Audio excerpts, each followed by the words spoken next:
ভোটের আগে পর্যন্ত তারা ফরমালি গণভোটের বিপক্ষে বলে নাই, কিন্তু ভোটের পরে তারা জনগণের রায়কে বিধ্বংগুলি দেখানোর সাহস করছে।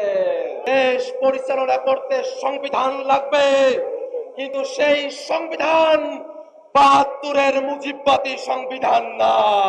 জনগণের ভোটে নির্বাচিত হয়ে সরকার গঠন করা বৈধ, আর জনগণের ভোটে সংস্কার হবে সেটাকে বলে অবৈধ।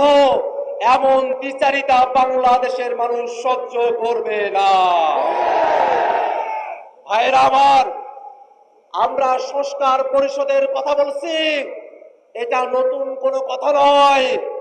ঐক্যমত্য কমিশনে ৩০টির উপরে রাজনৈতিক দল একমত হয়ে সকলে এক কথা বলে সংবিধানের টেকসই পরিবর্তনের জন্য, সংস্কার সাধনের জন্য, সংস্কারকে টেকসই করার জন্য সংশোধনী নয়, সংবিধান সংস্কার পরিষদের বিষয়ে সকল রাজনৈতিক দল আমরা একমত হয়েছিলাম।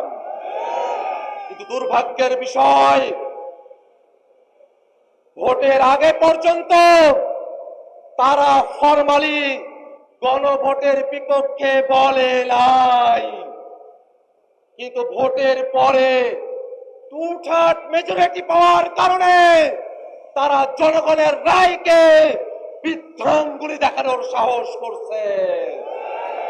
জনগণ গণভোটের মধ্য দিয়ে বাংলাদেশের রাষ্ট্র কাঠামোতে যে পরিবর্তন চেয়েছে, আজকে ২/৩ ক্ষমতার জোরে তারা সেটাকে অমান্য করার পায়তারা করছে।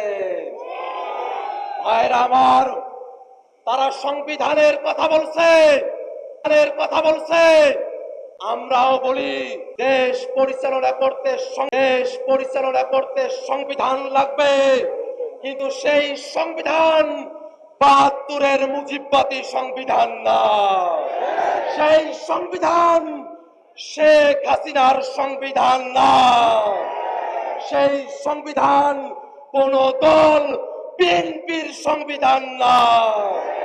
দেশ পরিচালনার জন্য সংবিধান লাগবে, সেই সংবিধান হতে হবে জনগণের সংবিধান, আর সেই সংবিধানে জনগণের কথাগুলো থাকবে, তার অন্যথা আমরা হতে দেব না।